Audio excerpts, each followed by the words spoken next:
고소한 호두 좋아하시는 분 많으시죠? 호두는 그 자체로도 훌륭한 간식이지만 저는 특히 커피와 먹는 것을 좋아하는데요. 이렇게 맛도 좋고 건강에 이롭다고도 잘 알려진 호두, 혹시 그냥 막연하게 몸에 좋다고만 알고 있지는 않으신가요? 호두는 견과류의 일종으로 기원전 7,000년 전 고대부터 인류가 친숙하게 섭취해온 식품인데요. 인류가 이렇게 오래전부터 호두를 섭취해왔다니 놀라신 분 계신가요? 이렇게 호두는 아주 옛날부터 인류에게 많은 영양소를 제공해 주었는데요. 호두에는 단백질, 비타민, 미네랄 등 여러 가지 영양소가 풍부하게 들어있다는데 이렇게 풍부한 영양소가 함유된 호두가 주는 몸에 이로운 점 바로 소개해 드릴게요. 첫 번째 호두의 놀라운 효과는 바로 노화 방지입니다. 호두에는 폴리페놀과 비타민 E 같은 강력한 항산화 물질이 풍부하게 들어있다는 사실 알고 계셨나요? 호두에는 폴리페놀과 비타민 E 같은 항산화 물질이 다량 함유되어 있는데요. 항산화 물질은 체내 유해산소를 제거하고 세포 손상을 방지하는 역할을 해주는데 노화 방지와 관련이 깊은 성분으로 피부 건강을 유지하고 노화 과정을 늦추는 데 도움이 되죠. 또한 항산화 물질은 면역력 향상에도 도움을 주어 감기나 질병에 대한 저항력을 키워주는데요. 자유라디칼은 우리 몸의 세포를 손상시켜 노화와 관련된 여러 질병을 일으킬 수 있는데 호두에 함유된 항산화 물질은 자유라디칼로부터 세포를 보호하여 세포 노화를 늦추는데 중요한 역할을 해준답니다. 또한 호두의 풍부한 오메가3 지방산은 피부 건강에 많은 도움이 되는데요. 오메가3는 피부 탄력을 유지하고 피부에 수분을 보충해 주는데 꼭 필요한 성분이죠. 특히 피부가 노화되면서 생길 수 있는 주름과 피부 처짐을 예방하는데 매우 도움이 된답니다. 두 번째 호두의 놀라운 효능은 바로 뇌 건강 유지입니다. 호두의 외형이 뇌를 닮아 예로부터 뇌에 좋다고 잘 알려져 있는데요. 외형만 닮았다고 뇌에 좋다는 것이 아닌 것 알고 계시죠? 호두에는 오메가3 지방산이 풍부하게 들어있습니다. 오메가3는 주로 생선에서 많이 발견되는 성분으로 알려져 있지만 호두에도 그만큼 많은 양이 들어있죠. 해외 알츠하이머 저널에서는 호두가 산화 스트레스와 염증을 줄여주므로 알츠하이머 발병과 진행을 늦추거나 위험을 줄여준다는 연구 결과를 발표했는데요. 호두에는 오메가3 지방산인 알파리놀렌산이 풍부하고 이 성분은 뇌세포를 보호하고 인지 기능을 향상시키는데 중요한 역할을 해주며 뇌의 기능을 활성화시켜 치매와 같은 뇌질환을 예방하는데 도움을 줄 수 있다는 것이죠. 뇌 기능이 저하되지 않도록 돕는 호두는 노화로 인한 인지 저하를 늦추는데 중요한 역할을 합니다. 또한 호두는 비타민 E 또한 풍부하여 뇌의 노화 방지에 도움을 줍니다. 비타민 E는 강력한 항산화 작용을 통해 뇌세포를 보호하고 기억력과 인지 기능을 개선하는 데 도움을 주며 산화 스트레스로부터 뇌를 지켜줍니다. 이는 알츠하이머와 같은 치매를 예방하는 데 중요한 역할을 한다는 사실, 뇌 건강을 위해서는 이제부터 호두를 꼭 드셔야겠죠? 세 번째 호두의 효능은 바로 뼈 건강에 도움을 주는 것입니다. 호두가 뼈에 좋다는 사실 알고 계셨나요? 좋은 영양소가 많이 들어있다는 것은 알아도 뼈에 좋다는 건 생소하신 분들이 있으실 텐데요. 호두가 뼈 건강에 미치는 좋은 작용들 바로 알려드릴게요. 호두는 칼슘뿐만 아니라 다른 중요한 성분들도 함유하고 있어서 뼈를 튼튼하게 만드는데 아주 효과적인 식품입니다. 호두는 칼슘과 마그네슘이 균형 있게 들어있는데요. 칼슘은 뼈를 구성하는 중요한 성분이지만 마그네슘 역시 뼈 건강에 필수적인 역할을 합니다. 마그네슘은 칼슘의 흡수를 돕고 뼈의 밀도를 유지하는데 중요한 역할을 하죠. 이 두 성분이 적절히 균형을 이루면 뼈의 강도를 높이고 골다공증과 같은 질환을 예방할 수 있는데요. 또한 호두에 들어있는 오메가3 지방산은 뼈 건강에 직접적인 영향을 미치는 중요한 성분입니다. 연구에 따르면 오메가3 지방산은 뼈의 형성을 촉진하고 뼈의 밀도를 높이는 데 도움을 줄 수 있다고 하는데요. 이뿐만 아니라 오메가3는 염증을 줄여주는 효과가 있어서 관절염과 같은 염증성 질환에 걸리기 쉬운 사람들에게도 유익한 영향을 줄 수 있습니다. 호두의 놀라운 효능 네 번째는 바로 암 예방 효과입니다. 호두는 항산화 작용과 항염증 작용 덕분에 암 예방에도 효과적이라고 알려져 있는데요. 놀라우신가요? 2022년 국제학술지에 실린 연구 자료를 보면 호두나 아마씨에 함유되어 있는 알파 리놀레산을 꾸준히 섭취하면 그렇지 않은 사람들과 비교해서 심혈관 질환 위험률이 10% 감소되고 관상동맥 심장질환 위험률은 20%나 줄어들었다고 합니다. 그뿐만 아니라 호두에는 폴리페놀과 엘라그산이 풍부하게 들어있는데요. 특히 엘라그산은 항암 성분으로 유명한데 엘라그산은 체내에서 엘라그산 대사물질로 변한데요. 암세포의 성장을 억제하는 데 도움을 주고 폴리페놀은 암세포의 확산을 막아주는 역할을 해줍니다. 호두는 이뿐만 아니라 오메가3 지방산을 많이 함유하고 있는데요. 오메가3 지방산은 염증을 줄이는 효과가 있습니다. 암은 염증성 질환과 관련이 깊은데요. 호두가 가진 염증 완화 효과는 암 치료에 있어서 중요한 보조 역할을 해줄 수 있다는 것 아시나요? 호두에 포함된 비타민 E와 셀레늄 등의 성분은 면역력을 증진시키는 데 도움을 주는데요. 암 환자에게는 면역력이 중요한데 호두는 면역 시스템을 강화시켜서 우리 몸에 방어막을 형성시키는데 큰 역할을 할 수 있죠. 호두의 효능 정말 놀랍죠? 이렇게 몸에도 좋고 맛도 좋은 호두, 이것들과 먹으면 효과가 배가 된다는데요. 호두와 궁합이 좋은 식품들 바로 알려드릴 테니 주목해주세요. 첫 번째는 요거트입니다. 요즘 들어 그릭 요거트나 프로바이오틱스 같은 단어들 자주 접해보셨죠? 요거트에는 단백질, 칼슘, 프로바이오틱스 등의 영양소가 풍부하게 함유되어 있는데요. 호두에는 건강한 지방, 단백질, 식이섬유, 비타민, 미네랄 등이 풍부합니다. 이 두 가지를 함께 섭취하면 영양소 조합을 통해 다양한 영양소를 한 번에 섭취할 수 있는데요. 요거트에 함유된 프로바이오틱스는 장내 유익한 세균을 증식시키고 장 건강을 촉진하는 데 도움이 됩니다. 또한 호두의 지방은 프로바이오틱스의 효능을 더욱 향상시켜 장 건강에 도움을 주고 호두에 함유되어 있는 오메가3 지방산과 같은 건강한 지방산을 요거트와 함께 섭취하면 호두의 지방이 소화 흡수를 도와 영양소의 흡수를 향상시킬 수 있다는 것 꼭 잊지 말아주세요. 그리고 영양뿐만 아니라 호두의 고소하고 크리미한 식감과 요거트의 부드럽고 상큼한 맛은 잘 어울리는데요. 함께 섭취하면 맛과 식감의 조화를 즐길 수 있습니다. 그러니 이제부터 요거트를 드실 때는 호두와 함께 드시는 것 추천해 드릴게요. 두 번째, 호두와 환상의 궁합 음식은 바로 바나나입니다. 바나나는 호두와 함께 섭취하면 영양소의 균형을 맞출 수 있다는 사실 알고 계신가요? 바나나는 탄수화물과 천연당과 풍부한 식이섬유를 함유하고 있다는 것 잘 알려져 있는데요. 뿐만 아니라 바나나의 당은 호두 대비 신체에 더 빠른 에너지를 공급해줍니다. 호두에는 건강한 지방과 단백질이 풍부하게 함유되어 있다는 것 이제 잘 아시죠? 이 성분들은 신체의 에너지를 지속적으로 유지하는데 도움을 주는데요. 그래서 바나나와 호두 이 두 가지를 함께 섭취하면 서로 보완적인 영양소를 한 번에 섭취할 수 있고 영양소 흡수 동안 더 쉽고 오래 지속이 되도록 도와준다는 것이죠. 영양뿐만 아니라 호두의 고소하고 크리미한 식감과 바나나의 부드럽고 달콤한 맛은 잘 어우러지는데요. 함께 갈아서 스무디로 한번 섭취해보세요. 간단하게 바나나의 달달한 맛과 호두의 고소한 향이 의외로 조화로워서 맛과 식감, 영양소까지 한 번에 즐길 수 있습니다. 이렇게 고소하고 맛도 좋고 몸에도 정말 좋은 호두, 그렇다고 해서 너무 과하게 섭취해도 안 좋다는 사실 알고 계신가요? 호두는 건강에 매우 좋은 식품이지만 모든 식품들이 그러하듯 호두도 적당량 섭취를 해야 하는데요. 과연 하루에 얼마나 먹어야 하는지, 몸에 좋은 호두를 잘못된 방법으로 섭취하면 몸에 치명적인 독이 될 수 있다는 사실들, 호두 섭취 시 주의점들 바로 알려드릴게요. 호두 섭취 시 유의할 점 첫 번째는 알레르기 반응입니다. 호두는 견과류 중 하나로 알레르기를 유발할 수 있는 식품인데요. 일부 사람들에게 알레르기 반응을 일으킬 수 있습니다. 호두 알레르기가 있는 경우 호두를 섭취했을 때 입술이나 혀 또는 얼굴이 부풀거나 호흡곤란을 겪을 수 있는데 이는 개개인의 신체 증상에 따라 매우 위험할 수도 있습니다. 경우에 따라 목숨도 위험할 수 있는데요. 만약 이런 증상이 발생하면 즉시 호두 섭취를 중단하고 필요시 의사와 상담해야 합니다. 알레르기가 있는 사람은 호두를 피하는 것이 매우 중요합니다. 호두 섭취 시 주의할 점 두 번째는 과도한 섭취입니다. 호두는 100g당 650칼로리로 매우 고칼로리 음식입니다. 하루 섭취량을 과도하게 초과하면 체중 증가를 유발할 수 있는데요. 호두에는 지방이 많이 함유되어 있지만 대부분 불포화 지방이라 건강에 유익하다고 알고 있지만 칼로리가 높기 때문에 적당한 양을 섭취하는 것이 중요합니다. 하루 20에서 30g 정도, 이는 약 5에서 7알 정도 되는데요. 쪽으로 봤을 때 10개에서 15쪽이 적당합니다. 호두 섭취할 때 꼭 기억해 주세요. 호두 섭취 시 유의할 점 세 번째는 변질이 일어난 호두 섭취입니다. 호두와 같은 견과류는 지방이 많아서 산패가 쉽게 일어날 수 있는데요. 특히 호두에 포함된 불포화 지방산은 산화되기 쉬운데 산화가 진행되면 지방의 구조가 변형됩니다. 산화된 지방은 체내에서 염증을 일으키고 혈관에 손상을 줄 수 있다는 무서운 사실 알고 계신가요? 이뿐만 아니라 산화된 지방은 심혈관 질환까지 유발할 위험이 있습니다. 또한 호두가 산패되면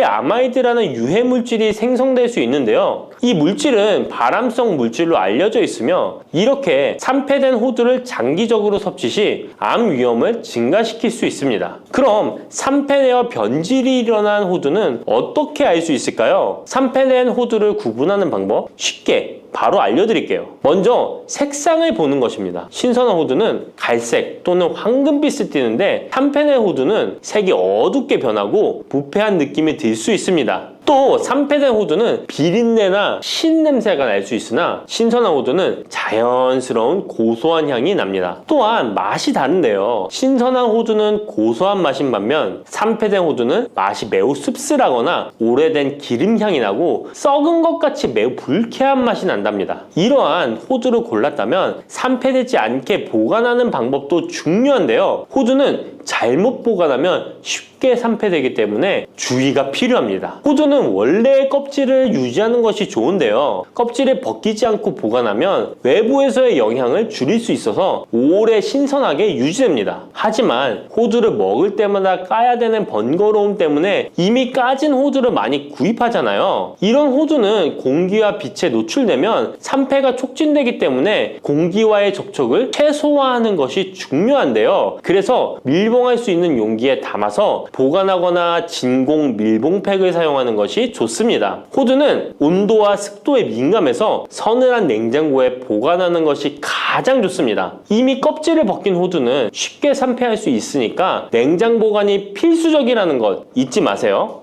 쑥 잘못 먹었다가 맹독 때문에 응급실로 실려갈 수 있어요. 얼마 전 시골 마을에서 쑥 때문에 한바탕 큰 소동이 있었는데요.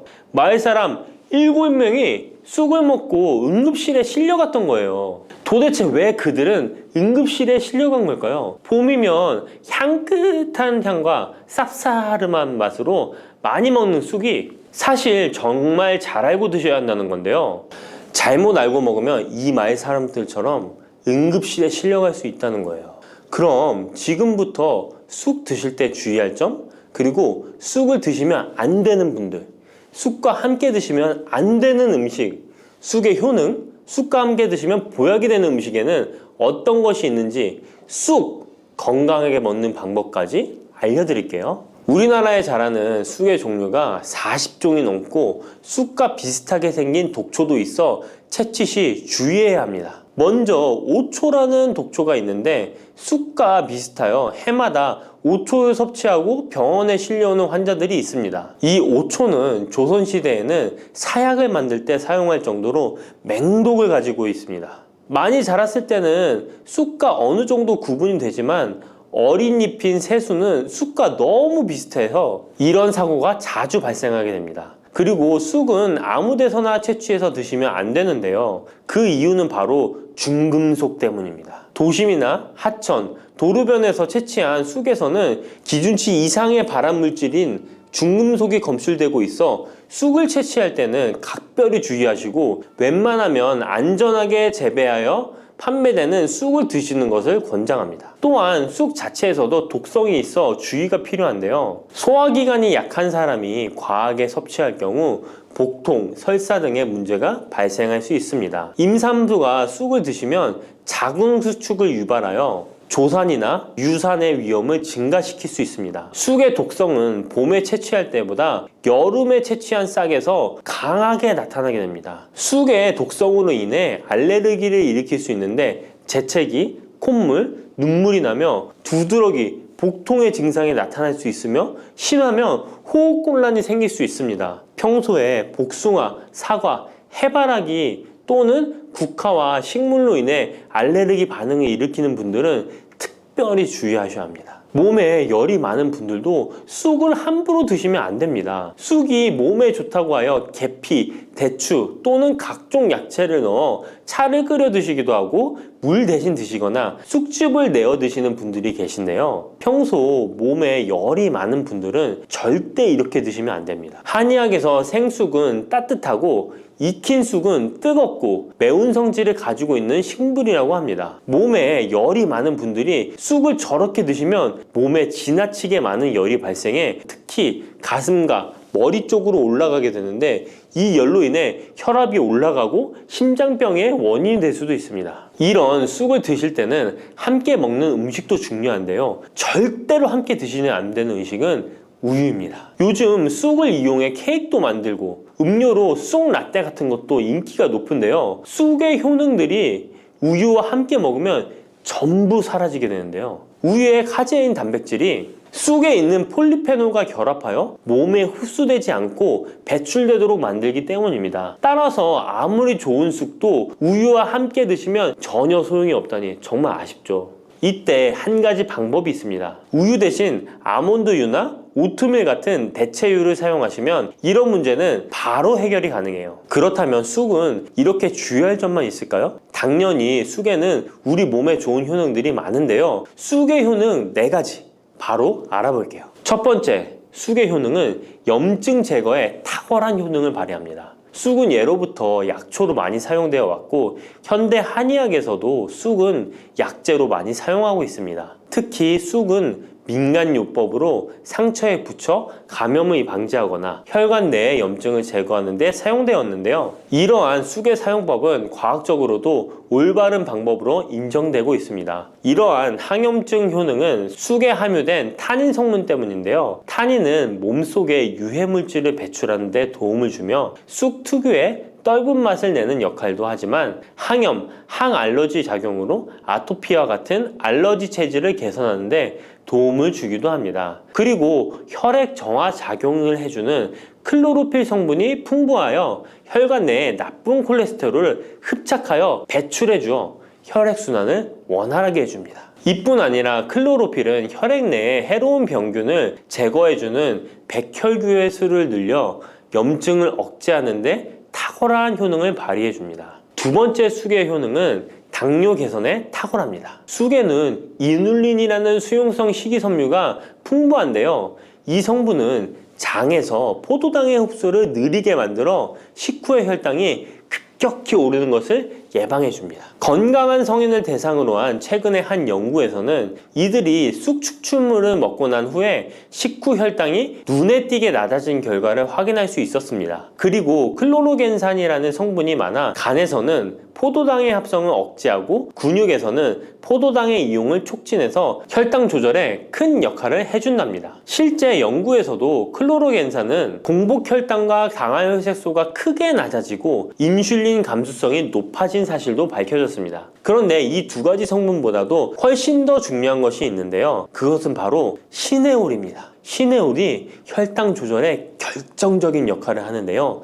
췌장의 베타세포를 자극하여 인슐린 분비를 촉진시키며 말초 조직에서는 인슐린 감수성을 높이는 역할을 합니다. 시네올 말고도 쑥에는 이눌린, 클로로겐산, 폴리페놀 등 여러 생리활성 물질들이 복합적으로 작용해서 당뇨를 개선하는 효과를 나타내는 것이랍니다. 세 번째 쑥의 효능은 몸을 따뜻하게 해주는 역할입니다. 당뇨 개선에도 도움을 주는 시네올은 특유의 향을 내며 몸을 따뜻하게 해주는 효과가 있습니다. 시네올은 혈액순환을 촉진하고 면역력을 강화하는 데 도움을 주는데요. 특히 특히 손발이 찬 수족냉증을 개선하는 데 효과적이며 신진대사를 원활하게 해주어 생리통, 생리불순 등의 여성 질환을 완화시키는 데에 큰 역할을 해줍니다. 쑥의 따뜻한 성질이 혈액순환을 촉진시키고 자궁의 기능을 강화해주기 때문이랍니다. 네 번째, 쑥의 효능은 장을 건강하게 하여 변비를 예방하고 소화불량을 해결하는 데 도움을 주는 것입니다. 쑥에는 시금치보다 무려 3배나 많은 식이섬유를 가지고 있어 장 운동을 촉진하고 변비 및 숙변 제거에 탁월합니다. 또한 시네올은 위장 점막의 염증을 완화하고 위장 내 유해균을 제거하여 소화장애를 예방하는 데 도움을 줍니다.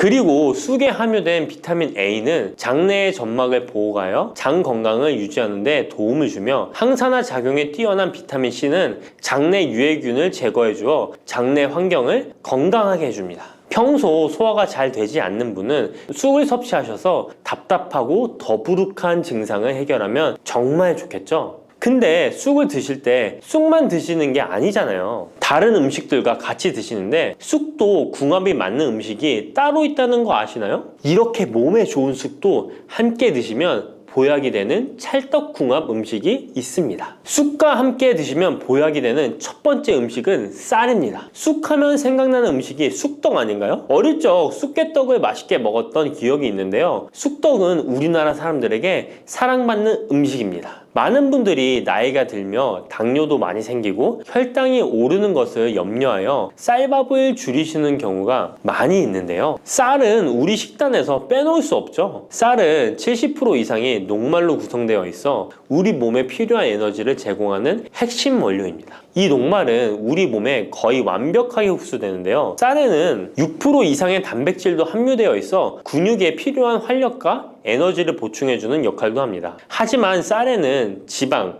식이섬유, 미네랄, 비타민이 다소 부족하다는 단점이 있는데 쑥과 함께 드시면 이런 문제는 바로 해결됩니다. 쑥은 칼슘이 풍부하여 뼈를 튼튼하게 할 뿐만 아니라 많은 비타민을 갖고 있어 쌀의 부족함을 채워줍니다. 두 번째, 쑥과 함께 드시면 보약이 되는 음식은 브로콜리입니다. 쑥과 브로콜리를 함께 드시면 염증과 항암에 놀라운 효능을 갖게 되는데요. 브로콜리는 건강에 좋은 채소라는 사실은 이미 잘 알고 계실 거예요. 그런데 쑥과 함께 드시면 그 효과는 폭발적으로 향상되는데요. 우선 철분의 흡수율이 2배 이상 높아집니다. 특히 철분이 부족한 산모뿐만 아니라 모든 연령대의 여성들에게 좋은 식품이 됩니다. 그리고 서로의 무기질과 비타민의 구성이 좋아 염증 해소에 정말 대단한 시너지 효과를 발휘하게 되는데요. 혈액이 산성화되어 염증이 생기는 것을 원천 차단해주고 세균에 대한 저항력도 길러주어 최고의 항암식품이 된답니다. 쑥과 브로콜리의 식이섬유가 함께 작용하면 놀라운 효능을 발휘합니다. 쑥에는 아테미신산이라는 식이섬유가 풍부한데 이 성분이 간에서 중성지방의 제사를 원활하게 하는데 도움을 줍니다. 이렇게 되면 지방간도 해결되며 몸에 지방이 저장되는 것을 막아주어 다이어트와 붓기 제거, 특히 뱃살 제거에 탁월합니다. 세 번째, 쑥과 함께 드시면 보약이 되는 음식은 계란입니다. 쑥과 함께 계란을 드시면 나이가 들면 많이 생기는 신경통과 손발 저림 증상을 해결할 수 있습니다. 특별히 여성들에게 도움이 많이 되는데요. 쑥의 따뜻한 성질로 인해 혈액순환이 잘 되고 몸의 붓기와 독소를 제거해주는 효과가 좋아 신경통, 저림 같은 증상을 진정시키는데 놀라운 효능을 발휘하는 것입니다. 계란의 단백질과 쑥이 만나 근육을 단단하게 만들어줍니다. 계란에는 단백질과 항산화 성분이 풍부하지만 비타민 C가 부족한데 쑥에 많은 비타민 C가 있어 계란의 부족한 부분을 채워줍니다. 쑥의 칼륨과 미네랄은 혈액 속에서 세포의 균형을 지켜주고 폐를 정화하여 폐 질환도 완화시켜줍니다. 또한 골다공증과 같은 뼈 질환을 예방해주기도 합니다. 그리고 쑥과 계란을 함께 드시면 뇌 건강에도 좋은데요. 계란의 콜린과 쑥의 비타민이 함께 기억력과 인지 능력을 향상시켜주고 뇌세포를 보호하여 치매를 예방해줍니다. 네 번째, 쑥과 함께 드시면 보약이 되는 음식은 콩나물입니다. 콩나물과 쑥은 식이섬유와 필수 아미노산이 풍부하여 소화 기능을 강화시키는데 탁월한 시너지를 발휘합니다. 콩나물에는 다양한 비타민과 미네랄이 풍부하여 자연적인 비타민 보충제 역할을 합니다. 콩나물에는 지방이 적지만 이를 쑥과 함께 섭취함으로써 체내의 염증을 줄이고 면역력 강화에 필요한 비타민 C와 비타민 E를 보충할 수 있습니다. 쑥과 콩나물을 함께 드시면 피부 건강에도 매우 유익합니다. 콩나물이 함유된 실리카와 쑥의 비타민이 함께 작용하여 피부 탄력과 보습을 개선할 뿐만 아니라 노화를 예방하니 정말 좋은 궁합인데요. 쑥과 함께 먹으면 좋은 음식은 이렇게 많은데요. 그렇다면 쑥은 어떻게 먹어야 건강하고 맛있게 먹을 수 있을까요? 쑥떡 같은 음식은 이미 잘 알고 계시죠? 쑥을 잘 세척하여 말린 다음에 가루로 만들어 두시면 여러 요리에 사용하기 편리하고 오랫동안 보관하기에도 좋아요. 요거트에 쑥가루를 섞어 드시면 혈당 관리와 더불어 장 건강에도 도움이 됩니다. 밥 지을 때 잡곡과 함께 쑥을 넣어도 좋고 쑥 부침개, 쑥 전병 등을 만들어 드셔도 맛과 향이 좋습니다. 계란물에 쑥가루를 넣어 계란말이를 해 드셔도 되고 계란찜이나 계란국에 쑥을 넣어 드셔도 됩니다. 계란찜이나 계란말이를 만들 때 브로콜리까지 넣어 드시면 건강에 더욱 좋은 음식이 된답니다. 혈관을 깨끗하게 하고 당뇨를 예방하려면 땅콩을 이렇게 드셔야 합니다. 여러분, 땅콩 좋아하시는 분 있으신가요? 저는 땅콩과 건어물을 안주로 참 좋아하는데요. 이런 맛있는 땅콩이 건강에 좋은 효능들이 많다는 것 혹시 아시나요? 심심풀이 땅콩이라는 말이 있을 정도로 땅콩은 우리에게 매우 친숙한 음식인데요. 하지만 땅콩의 그 놀라운 효능을 제대로 아는 분은 많이 없을 거예요. 땅콩이 얼마나 우리 몸에 좋은 영향을 미치는지, 그리고 어떻게 섭취하면 더 좋은 효과를 볼 수 있는지 땅콩에 대해서 자세히 알아보겠습니다. 어렸을 적에 키가 작은 친구를 땅콩 같다고 놀리지 않으셨나요? 작은 땅콩 한 알에는 단백질, 지방, 탄수화물, 식이섬유는 물론 비타민 E, B군, 칼륨, 마그네슘, 철분, 폴리페놀, 폴라보노이드, 레스베라트롤 등 여러 가지 몸에 좋은 영양소가 매우 풍부하게 들어있는데요. 이렇게 영양이 풍부하고 맛도 고소한 땅콩의 놀라운 효능 7가지 바로 소개해 드릴게요. 땅콩의 놀라운 효능 첫 번째는 심혈관 질환 개선입니다. 미국 심장학회에서 땅콩을 추천 음식으로 소개한 것 알고 계신가요? 땅콩의 크기는 작지만 땅콩 안에 들어있는 영양소는 결코 작지 않습니다. 땅콩은 불포화 지방산을 많이 함유하고 있고 특히 땅콩에 함유된 모노불포화 지방산과 다불포화 지방산은 나쁜 콜레스테롤인 LDL 수치를 낮추고 좋은 콜레스테롤인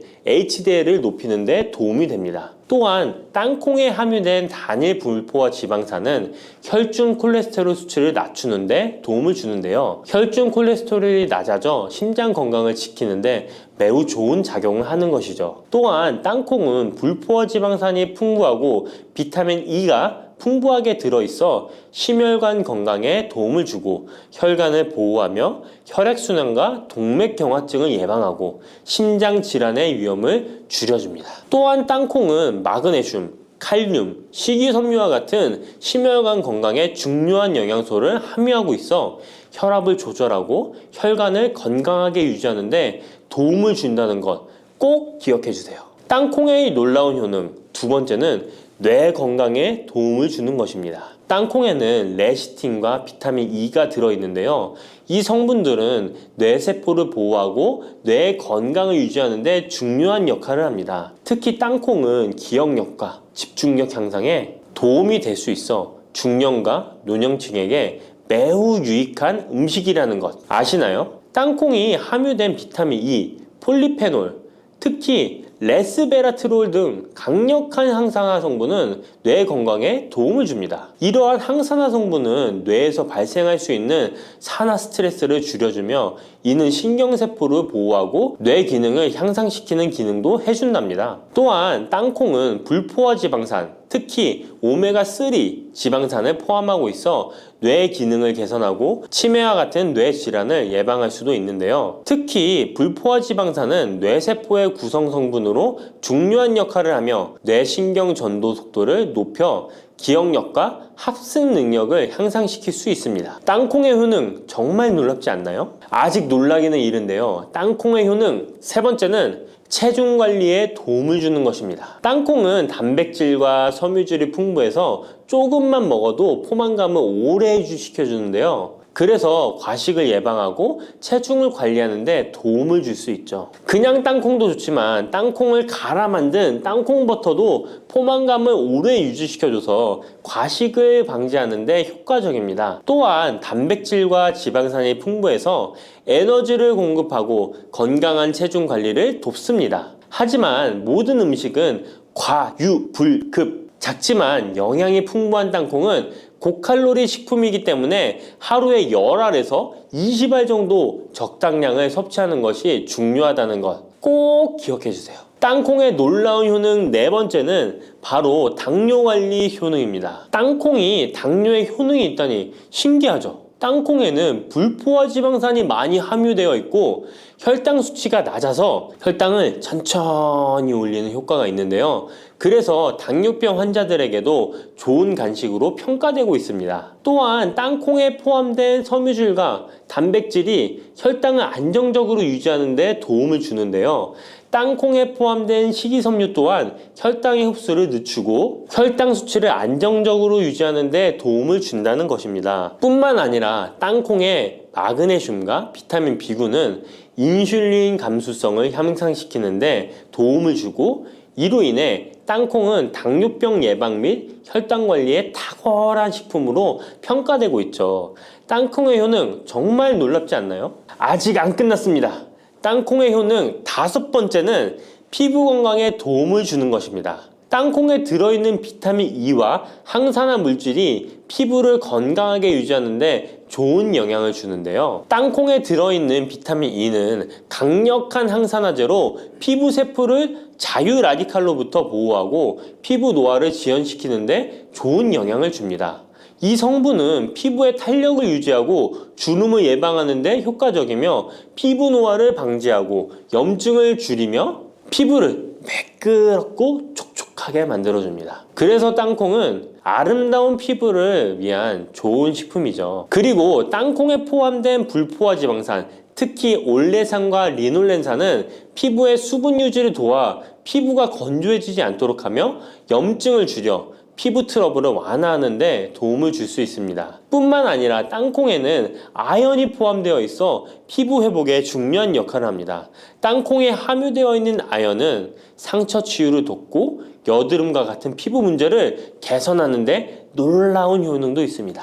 땅콩의 효능 여섯 번째는 소화 건강에 도움을 주는 것입니다. 땅콩에는 식이섬유가 풍부해 소화 시스템에 좋은 영향을 주는데요. 식이섬유는 장의 움직임을 촉진시켜 변비를 예방하고 장내 유익한 미생물의 활동을 도와줘서 장 건강에 매우 좋은 환경을 만들어줍니다. 또한 땅콩에 포함된 불용성 섬유는 특히 장을 자극해 배변을 원활하게 하고 장의 건강을 유지하는 데 중요한 역할을 하는데요. 이 섬유는 장에서 물을 흡수하여 변을 부드럽게 만들어줍니다. 땅콩의 놀라운 효능 일곱 번째는 좋은 단백질과 건강한 지방 섭취에 좋은 공급원입니다. 땅콩은 고기나 다른 동물성 단백질에 비해 지방이 적고 채식주의자나 비건이 단백질을 섭취할 때 아주 유용한 대체 식품이 될 수 있는데요. 100g의 땅콩은 약 25에서 30g의 단백질을 함유하고 있다는 것 아시나요? 우리가 흔히 좋은 단백질 공급 식품이라고 생각하는 닭가슴살의 단백질 함량이 100g당 30에서 35g이라는 걸 생각해보면 단백질 함량은 닭가슴살에 비해 살짝 낮지만 대신 건강한 불포화 지방산과 다른 다양한 영양소도 다량 함유되어 있어 단백질을 섭취하기에 충분히 좋은 식품이랍니다. 이렇게 건강에 놀라운 효능이 있는 땅콩, 아무렇게나 드시면 땅콩의 효능을 100% 섭취할 수 없다는 것 아시나요? 보통 땅콩을 어떻게 조리해서 드시나요? 구워서? 볶아서? 삶아서 모두들 좋아하는 방법이 다르실 텐데요.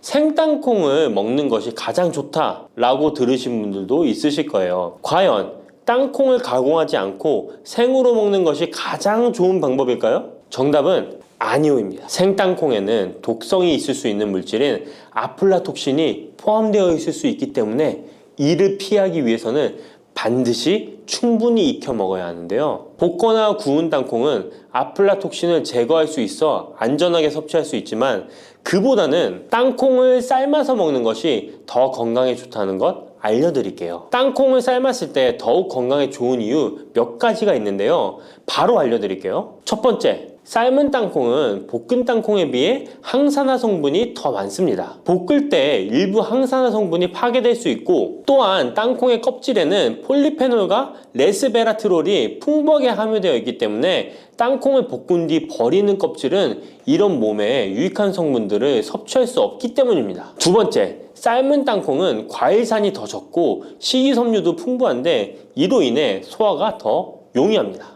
세 번째, 삶은 땅콩은 아크릴아마이드라는 발암 물질이 덜 생성됩니다. 아크릴아마이드는 고온에서 볶을 때 발생할 수 있는데 삶은 과정에서는 이 유해 물질이 생성되지 않습니다. 이제는 건강을 위해 삶아 드셔야 한다는 것 아셨죠? 하지만 땅콩을 섭취하시기 번거롭거나 조금 더 쉽게 섭취하고 싶은 분들도 있으실 텐데요. 이런 분들은 땅콩 버터를 드시면 됩니다. 땅콩 버터는 땅콩에 버터를 넣은 거 아니야? 라고 생각하시는 분도 있으시죠? 그것은 아니고 땅콩을 계속해서 갈게 되면 크림과 같은 형태로 변하게 되는데 이게 마치 버터처럼 부드러워 땅콩 버터라고 부르는 것입니다. 땅콩 버터는 땅콩의 영양소를 그대로 담고 있어 섭취할 때 매우 편리한데요. 다만 가공된 버터에는 설탕이나 염분이 추가될 수 있기 때문에 첨가물이 없는 순수한 땅콩 버터를 선택하는 게 좋겠죠? 땅콩 버터는 샐러드 드레싱에 넣거나 통밀빵에 발라 먹으면 더욱 맛있고 건강하게 섭취할 수 있습니다. 맛도 좋고 건강에도 좋은 땅콩, 이렇게 좋은 땅콩도 섭취하실 때 몇 가지 주의할 점이 있다는 것 알고 계신가요? 땅콩을 섭취할 때 주의할 점들 알려드릴게요. 땅콩 섭취 시 유의할 점 첫 번째는 알레르기입니다. 땅콩 알레르기 있는 분은 절대 땅콩을 드시면 안 되는데요. 땅콩은 알레르기를 일으킬 수 있는 대표적인 식품이기 때문에 본인이 알레르기가 있는 걸 인지하시는 분이라면 절대 피하셔야 합니다. 땅콩 알레르기는 가벼우면 목, 혀의 가려움이나 발진 등이 일어날 수 있는데요. 만약 알레르기 증상의 정도가 심하다면 호흡곤란, 혈압저하, 아나필락시스 등 매우 심각한 반응을 일으킬 수 있으므로 알레르기 반응이 있다면 즉시 땅콩 섭취를 중단하시고 의사와 상담받는 것이 필요합니다. 또한 땅콩이 들어간 음식이 아니어도 전에 같은 조리기구를 사용해서 만든 요리도 땅콩의 성분이 남아있을 수 있어 알레르기가 있는 사람에게는 위험할 수가 있는데요. 알레르기가 있는 분은 꼭 땅콩이 들어갈 수 없는 환경에서 조리가 된 건지 확인하는 게 중요합니다. 땅콩을 섭취할 때 유의사항 두 번째는 과다 섭취입니다. 고소한 땅콩은 손으로 집어먹기도 쉬워서 한 번 먹기 시작하면 하나, 둘 계속 입으로 들어가게 되는데요. 하지만 이렇게 계속 먹다간 아무도 모르는 사이에 체중이 증가할 수 있습니다. 땅콩은 고칼로리 식품이기 때문인데요. 하루 권장 섭취량은 약 10알에서 20알 정도 넘기지 않도록 주의하시고 적당량을 섭취하는 것이 중요합니다. 세 번째, 땅콩 섭취 시 주의할 점은 염분과 설탕이 추가된 가공식품을 피하는 것입니다. 땅콩이 몸에 좋다고 해서 시중에 판매되는 땅콩 버터나 땅콩 과자까지 좋은 것은 아닌데요. 땅콩의 겉면 위에 염분이나 설탕이 많이 포함된 제품들이 있습니다. 이러한 제품을 자주 섭취하면 혈압 상승이나 당뇨 유발 등의 문제가 발생할 수 있으므로 첨가물이 적은 제품을 선택하는 것이 좋습니다. 또한 땅콩 버터를 섭취할 때도 뒤에 성분표를 꼭 확인하셔야 하는데요. 맛으로 먹는 거라면 상관없지만 건강을 위해서 땅콩 버터를 섭취하시는 것이라면 100% 땅콩으로만 만들어진 제품인지 살펴보시고 구매해야 합니다. 땅콩 섭취 시 유의할 점 네 번째는 보관이 잘 된 땅콩을 섭취해야 하는 것입니다. 땅콩이 건조된 식품이라고 생각해서 실온에 대충 보관해 놓진 않으셨나요? 땅콩은 고지방 식품으로 지방산이 많이 포함되어 있기 때문에 산패가 될 수 있는데요. 산패된 지방산은 인체에 유해한 물질인 과산화지질을 생성할 수 있으며 이는 세포와 조직에 손상을 일으킬 수 있습니다. 땅콩이 보관 상태가 부적절해지면 곰팡이가 자주 발생하는데 이 곰팡이는 아플라톡신이라는 독소를 생성할 수 있습니다. 아플라톡신은 강력한 발암 물질로 알려져 있으며 장기적으로 섭취할 경우 간에 손상을 주거나 간암을 일으킬 수 있는 위험한 물질이죠. 따라서 땅콩을 보관할 때는 통풍이 잘 되고 건조한 장소에 보관해야 하며 곰팡이가 발생한 땅콩은 절대 섭취해서는 안 됩니다. 녹두는 이렇게 드셔야 당뇨가 예방되고 혈당이 쑥 떨어집니다. 한의학에서는 약으로 사용할 정도로 약효가 뛰어난 식재료가 녹두입니다. 우리 선조들은 이 약효를 잘 알고 일반 가정에서도 많이 사용했습니다. 이런 녹두가 만병의 근원인 고혈압과 당뇨에도 좋다는 사실 알고 계셨나요? 그런데 이렇게 좋다는 녹두도 잘 알고 드셔야 하는데요. 잘못 드시면 우리 몸에 독이 될 수도 있고 잘 드시면 보약이 될 수도 있습니다. 녹두는 어떻게 또 무엇과 먹어야 되고 주의할 점은 무엇인지 모두 알려드릴게요. 녹두에 약간 거친 식감을 싫어하시는 분들이 껍질을 까고 녹두 속 알맹이만 드시는데요. 녹두에 놀라운 영양 성분들이 거의 다 껍질에 있기 때문에 녹두 껍질은 반드시 함께 드셔야 합니다. 녹두에는 식이섬유가 풍부하고 소화를 돕는 효소가 많아 소화가 잘 안 되는 분들이 드시면 도움이 되는데요. 녹두에 풍부한 식이섬유가 장 운동을 활발하게 하고 소화를 돕는 효소가 장내의 유익균을 풍성하게 해줘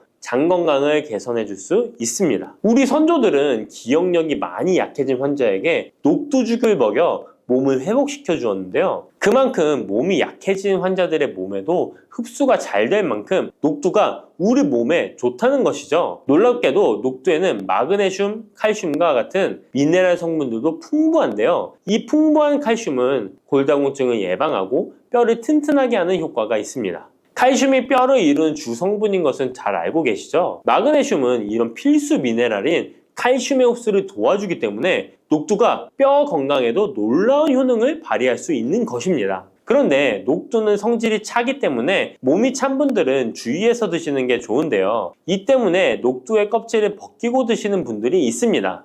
하지만 마늘과 함께 드신다면 몸이 찬 분들도 조금 더 편안하게 녹두를 드실 수 있습니다. 마늘의 따뜻한 성질이 녹두의 찬 성질을 중화시켜 주기 때문이죠. 이뿐만 아니라 마늘이 대표적인 항암식품인 사실은 알고 계시잖아요. 마늘에는 S알리시스테인과 알리신이라는 성분이 풍부해서 암세포를 억제하고 사면시켜주는 효능이 있습니다. 또한 강력한 항산화 성분인 폴리페놀이 많이 들어있어서 나쁜 콜레스테롤의 성장을 막아 혈관을 깨끗하게 만들어주기 때문에 심혈관 질환에 매우 탁월하답니다. 이뿐만 아니라 체내 지방의 대사를 촉진하여 지방 분해를 통해 체지방을 제거하고 비만을 예방하는 효능까지 있는 놀라운 식품이죠. 그래서 마늘을 녹두와 함께 드시면 시너지 효과가 있기 때문에 우리 몸에 보약이 될 수 있습니다. 마늘과 녹두를 함께 먹을 수 있는 가장 간단한 방법은 마늘 녹두밥을 지어 먹으면 되는데요. 녹두를 물에 충분히 불려서 밥을 하시면 녹두 껍질의 거친 식감을 완화시켜 편하게 드실 수 있습니다. 그리고 우리가 녹두하면 생각나는 대표적인 음식이 녹두 빈대떡이 있는데요. 맛있는 녹두 빈대떡에 돼지고기를 갈아서 함께 부쳐 먹기도 하죠.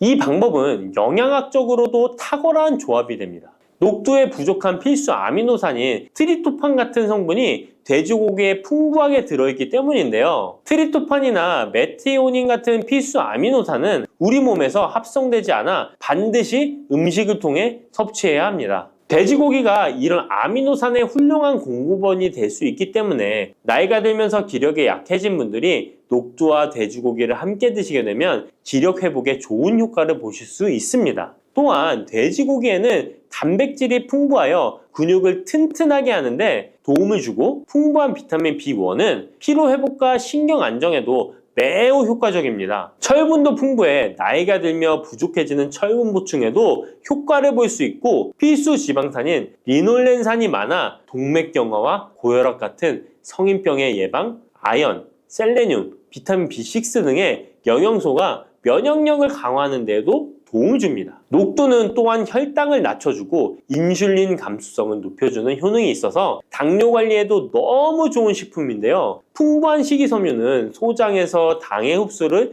지연시켜주고 다양한 미네랄과 비타민이 당뇨로 인한 합병증을 예방하는 데에도 좋은 효능이 있습니다. 이때 팥과 함께 드시면 이런 효과들이 매우 높아집니다. 팥은 강력한 항산화 성분인 안토시아닌이 풍부해서 혈관의 활성산소를 제거해주고 혈관세포의 손상을 예방해줘서 혈관을 깨끗하고 건강하게 해줄 수 있습니다. 2014년에 발표된 한 연구에서 팥을 섭취하는 것이 2형 당뇨병 환자의 혈당 수치와 인슐린 저항성을 개선하는 데 도움이 되는 것으로 보고됐습니다. 이 연구에서는 4주 동안 매일 팥을 섭취한 결과 당뇨 환자들의 공복 혈당 수치가 평균 19.5% 감소하였고 인슐린 저항성이 감소하는 결과를 볼 수 있었습니다. 또한 팥은 쌀의 10배 이상, 바나나의 4배 이상의 많은 칼륨을 함유하고 있는데요. 칼륨은 몸 안에 나트륨을 배출하고 당뇨 환자의 신장 기능을 강화시켜주며 혈압 상승을 억제해주는 효능이 있습니다. 팥은 한의원에서 다이어트를 위한 처방을 할 때도 사용되는데, 팥의 풍부한 칼륨은